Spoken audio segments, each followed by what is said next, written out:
ದಾವಣಗೆರೆ ದಕ್ಷಿಣ ವಿಧಾನಸಭಾ ಕ್ಷೇತ್ರದಲ್ಲಿ ನಡೀತಾ ಇರುವ ಬೈ ಎಲೆಕ್ಷನ್ ನಲ್ಲಿ ಶಾಮನೂರು ಕುಟುಂಬಕ್ಕೆ ಟಿಕೆಟ್ ಸಿಕ್ಕಿದೆ. ಸಮರ್ಥ್ ಮಲ್ಲಿಕಾರ್ಜುನ್ ಅವರನ್ನ ಅಭ್ಯರ್ಥಿಯನ್ನಾಗಿ ಆಯ್ಕೆ ಮಾಡಲಾಗಿದೆ. ಅಂತೂ ಇಂತೂ ಅಳೆದು ತೂಗಿ ಸಭೆಗಳ ಮೇಲೆ ಸಭೆಗಳನ್ನ ಮಾಡಿದ ಬಳಿಕ ಅಭ್ಯರ್ಥಿಯ ಹೆಸರನ್ನ ಘೋಷಣೆ ಮಾಡಲಾಗಿದೆ. ಆದರೆ ಅಲ್ಪಸಂಖ್ಯಾತರು ರೆಬಲ್ ಆಗಿದ್ದಾರೆ. ಬಂಡಾಯ ಅಭ್ಯರ್ಥಿಯಾಗಿ ಸ್ಪರ್ಧೆಗೆ ಮುಂದಾಗಿದ್ದಾರೆ ಸಾದಿಕ್ ಪೈಲ್ವಾನ್. ಮೊನ್ನೆಯೇ ನಾಮಿನೇಷನ್ ಫೈಲ್ ಕೂಡ ಮಾಡಿದ್ದಾರೆ ಶುಕ್ರವಾರ. ಕಾಂಗ್ರೆಸ್ಗೆ ಈಗ ಆರಂಭದಲ್ಲೇ ಶುರುವಾಗಿದೆ ಬಂಡಾಯದ ಬಿಸಿ. ಕಾರ್ಯಕರ್ತರೊಂದಿಗೆ ಸಭೆ ಮಾಡಿ ಬಿ ಫಾರಂ ಸಿದ್ಧಪಡಿಸಿದ್ದಾರೆ ಸಾದಿಕ್. ಕಾಂಗ್ರೆಸ್ನಿಂದ ಅನ್ಯಾಯ ಆಗಿದೆ, ಪಾಠ ಕಲಿಸ್ತೇವೆ ಅನ್ನುವ ಶಪಥವನ್ನ ಕೂಡ ಇದೀಗ ಸಾದಿಕ್ ಪೈಲ್ವಾನ್ ಅವರು ಮಾಡಿದ್ದಾರೆ. ನಮಗೆ ಟಿಕೆಟ್ ಸಿಗುತ್ತೆ ಅನ್ನುವಂತಹ ಒಂದು ನಿರೀಕ್ಷೆಯನ್ನು ಅವರು ಇಟ್ಟುಕೊಂಡಿದ್ರು. ನಾಮಿನೇಷನ್ ಫೈಲ್ ಕೂಡ ಮಾಡಿದ್ರು. ಸೋಮವಾರ ಅಧಿಕೃತವಾಗಿ ನಾಮಿನೇಷನ್ ಫೈಲ್ ಮಾಡ್ತೀನಿ ಅನ್ನುವ ವಿಚಾರವನ್ನು ಕೂಡ ಹೇಳಿದ್ರು. ಆದ್ರೆ ಈಗ ಸಮರ್ಥ್ ಮಲ್ಲಿಕಾರ್ಜುನ್ಗೆ ಟಿಕೆಟ್ ಅನೌನ್ಸ್ ಆದ ಬೆನ್ನಲ್ಲೇ ಕಾಂಗ್ರೆಸ್ನಲ್ಲಿ ಈಗ ಬಂಡಾಯದ ಬಿಸಿ ತಟ್ತಾ ಇದೆ.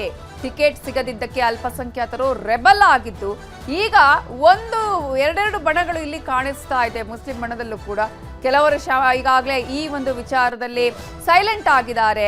ಸದ್ಯಕ್ಕೆ ಎಲ್ಲವೂ ಕೂಡ ಸಮಾಧಾನ ಮಾಡಿಯೇ ಈ ಒಂದು ಟಿಕೆಟ್ ಅನ್ನು ಅನೌನ್ಸ್ ಮಾಡಲಾಗಿದೆ ಅಂತ ಹೇಳಿದ್ರು ಕೂಡ ಎಲ್ಲೋ ಒಂದು ಕಡೆ ಬಂಡಾಯದ ಬಿಸಿ ಕಾಂಗ್ರೆಸ್ಗೆ ತಪ್ಪಿದ್ದಲ್ಲ.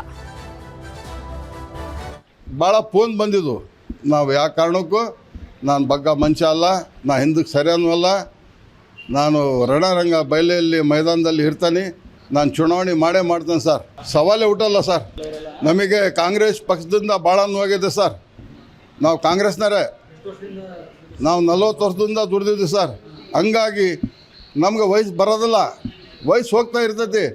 ಅಲ್ಲಿ ತನಕನೂ ಎಲ್ಲಿ ಕಾಯನ 2 ವರ್ಷ ಕಾಲನೂ ನಮಗೆಲ್ಲ ಸಹಿಸೋದಿಲ್ಲ ಅಂತೇಳಿದರೆ ಬರೋ ದಿನಗಳಲ್ಲಿ ಎಲ್ಲ ಏನಾರ ಹೆಚ್ಚು ಕಮ್ಮಿ ಆದರೆ ಏನು, ಯಾರು ಜವಾಬ್ದಾರು?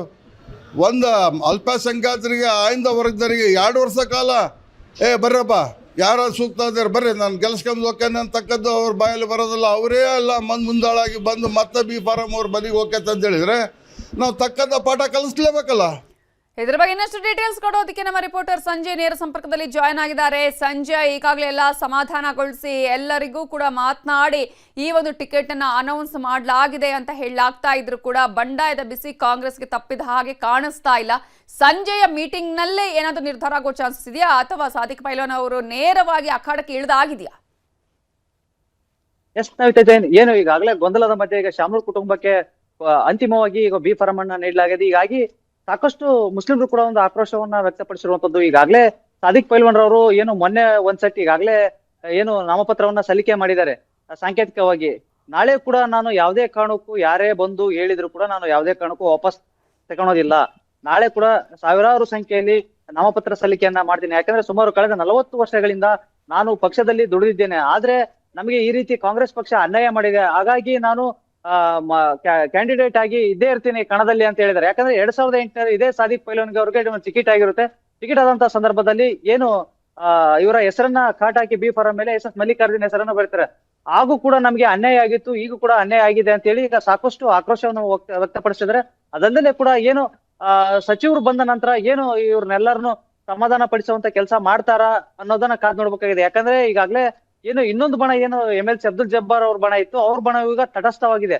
ಯಾಕಂದ್ರೆ ಅವರು ಈಗ ಎಲ್ಲೂ ಕೂಡ ಮುಂದೆ ಬರ್ತಾ ಇಲ್ಲ. ಈಗ ಏನು ಸಾದಿಕ್ ಪೈಲ್ವಾನ್ ರವರು ಈಗ ಮುಂದೆ ಬಂದು ಈಗಾಗಲೇ ಮೊನ್ನೆ ಕೂಡ ನಾಮಪತ್ರವನ್ನ ಸಲ್ಲಿಸಿದ್ರೆ, ಈಗ ನಾಳೆ ಕೂಡ ನಾಮಪತ್ರವನ್ನ ಸಲ್ಲಿಕೆ ಮಾಡ್ತಾ ಇದ್ದಾರೆ. ಹಾಗಾಗಿ ಸಾಕಷ್ಟು ಶಾಮನೂರು ಕುಟುಂಬಕ್ಕೆ ಒಂದು ಸವಾಲು ಅಂತಾನೆ ಹೇಳ್ಬೋದು. ಯಾಕಂದ್ರೆ ಯಥೇಚ್ಛವಾಗಿ ಮುಸ್ಲಿಂ ಸಮಾಜದವರು ಅಲ್ಲಿ ಓಟ್ ಹೆಚ್ಚಾಗಿರೋದ್ರಿಂದ ಪ್ರತಿ ಬಾರಿ ಕೂಡ ಕಾಂಗ್ರೆಸ್ ಅನ್ನ ಕೈ ಹಿಡಿತಾ ಇರ್ತಿರು. ಹೀಗಾಗಿ ಈ ಬಾರಿ ಅವರು ವಿರೋಧವಾಗಿರೋದ್ರಿಂದ ಸಾಕಷ್ಟು ಹಿನ್ನಡೆ ಆಗುವ ಸಾಧ್ಯತೆಗಳೆಲ್ಲ ಇದೆ ನವಿತಾ ಜೈನ್. ಈಗ ಇವರು ಬಂಡಾಯವಾಗಿ ನಿಲ್ಲುವ ಲಕ್ಷಣಗಳಲ್ಲಿ ಎಷ್ಟರ ಮಟ್ಟಿಗೆ ಕಾಣಿಸ್ತಾ ಇದೆ? ಯಾಕಂದ್ರೆ ಅನೇಕ ಕಾಲ್ ಬಂತು, ನಾನು ಯಾವುದಕ್ಕೂ ಕೂಡ ತಲೆ ಕೆಡಿಸ್ಕೊಳ್ಳಲ್ಲ ಅಂತ ಈಗ ಸಾದಿಕ್ ಪೈಲ್ವಾನ್ ಹೇಳಿದ್ದಾರೆ. ಬಟ್ ಈ ಕಂಟಿನ್ಯೂ ಆಗುವಂತಹ ಲಕ್ಷಣಗಳೇ ಇದೆಯಾ ಅಥವಾ ಸಮಾಧಾನಗೊಳಿಸುವಂತಹ ಪ್ರಯತ್ನಗಳಲ್ಲಿ ಸಕ್ಸಸ್ ಆಗುತ್ತೆ ಅಂತ ಅನ್ಸುತ್ತಾ? ಒಂದು ವೇಳೆ ಇವರು ಬಂಡಾಯವಾಗಿ ನಿಂತ್ರೆ ಎಷ್ಟರ ಮಟ್ಟಿಗೆ ಎಫೆಕ್ಟ್ ಆಗುತ್ತೆ?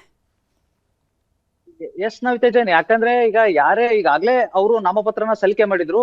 ಇವತ್ತು ಬೆಳಗ್ಗೆಯಿಂದನೂ ಕೂಡ ಸಾಕಷ್ಟು ಜನ ಏನು ಸಚಿವರ ಆಪ್ತರು ಸಾಕಷ್ಟು ಜನ ಕರೆ ಮಾಡ್ತಾ ಇದಾರೆ, ನೀವು ಯಾವುದೇ ಕಾರಣಕ್ಕೂ ನಿಲ್ಬಾರ್ದು, ವಾಪಸ್ ತಕೊಳ್ಳಿ ಅಂತ ಹೇಳ್ತಾ ಇದಾರೆ. ಆದ್ರೆ ನಾನು ಯಾವುದಕ್ಕೂ ಇದಕ್ಕ ಬಗ್ಗೋದಿಲ್ಲ. ಯಾಕಂದ್ರೆ ಈಗಾಗಲೇ ಕಳೆದ 40 ವರ್ಷಗಳಿಂದ ನಾವು ಕೂಡ ಪಕ್ಷದಲ್ಲಿ ದುಡಿದೀವಿ. ಬೇರೆಯವ್ರಿಗೆ ಕೊಡಬಹುದಾಗಿತ್ತು ಟಿಕೆಟ್, ಆದ್ರೆ ಇವರು ಬರೀ ಇವ್ರ ಮನೆಯವರೇ ಕ್ಷೇತ್ರವನ್ನ ಪ್ರತಿನಿಧಿಸ್ತಾ ಬಂದಿದ್ದಾರೆ. ಹಾಗಾಗಿ ನಾವು ಈ ಬಾರಿ ನಿಲ್ಲಿಸ್ತೀವಿ, ಯಾವುದೇ ಕಾರಣಕ್ಕೂ ವಾಪಸ್ ಹಿಂದೆ ತೆಗೆಯ ಮಾತೇ ಇಲ್ಲ ಅಂತ ಹೇಳಿ ಕಡಾಖಂಡಿತವಾಗಿ ಹೇಳಿರುವಂತದ್ದು.